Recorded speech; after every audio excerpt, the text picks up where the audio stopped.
how much of it is fiction and how much of it is reality? You know, when I look back at it, and when we talk about the show as we've now seen the full season, it's pretty close to all the information that we got, the important events.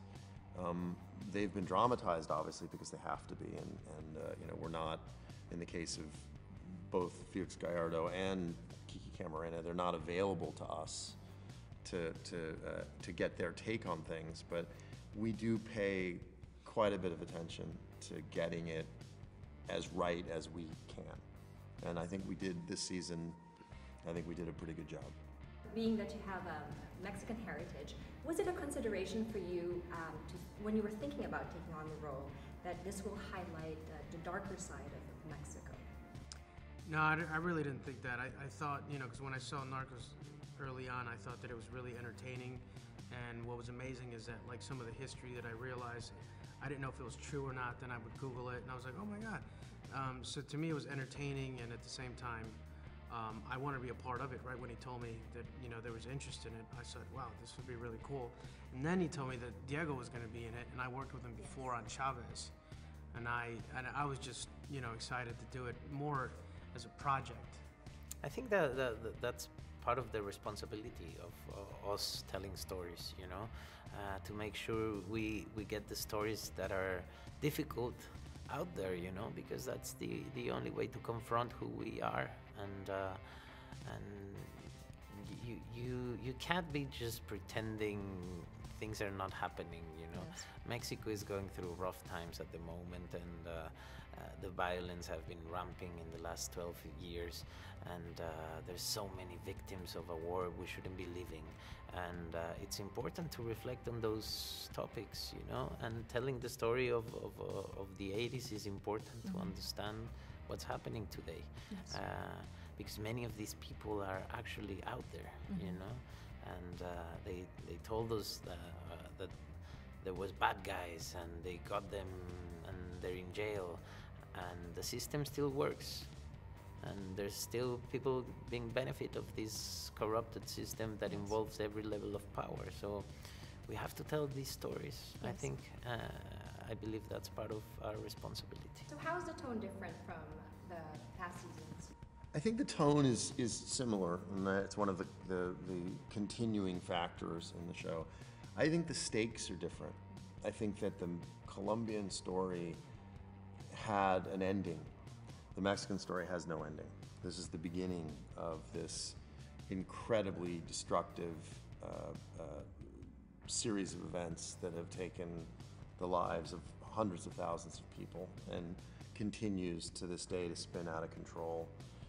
I think the proximity of Mexico to America and this shared border that we have, which people are talking about today, you know, it makes it closer to home. It makes it more important. It brings a gravity to it that, though the Colombian chapter was important, it was very much of the past. This is very much of the present and the future. Unfortunately, Boom.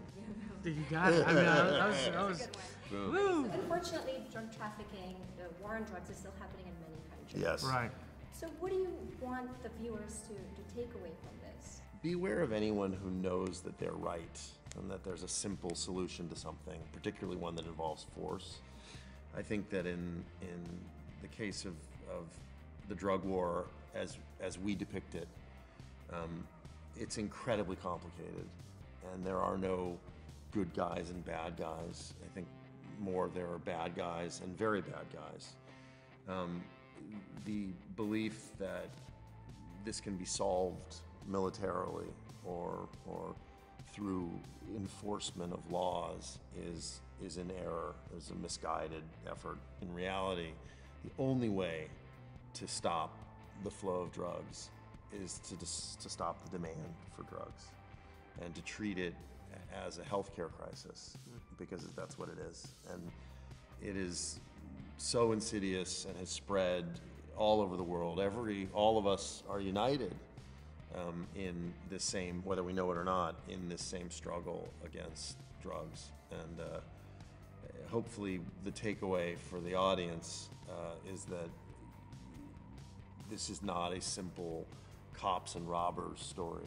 It is much bigger and much more complicated, and as such, much more dangerous. It's not just a political thing. Yeah, exactly. No, it's Deeper than that. much deeper and, Yeah. and very personal. What misconception about Mexico do you think will be cleared by the show? Well, I would say yes about the relation between Mexico and the States. I think the case of Kiki Camarena is really important in the actual relation our countries have today, Yes. you know?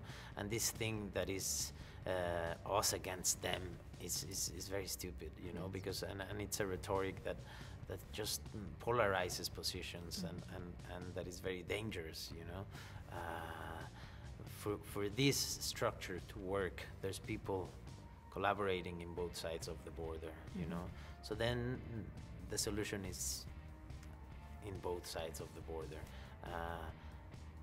But yeah, we'll see what happens. We'll see. I don't want to get too far. I just want the series to be out and start to hear the conversation. Where do you want to take this next? I mean, there's so many countries that you could take this to. Maybe the Narcos Philippines? Rancho Cucamonga. Yeah. Yeah. Narcos Philippines? Yeah, exactly. It's I'd be lying if I didn't say that it's something that I think about quite a bit, which is where does the show go Narcos next? Amsterdam. You know, obviously, the Mexican story continues. It has to. It continues into the present. But you're right. There are stories all over the world, similar stories about the struggle against drugs.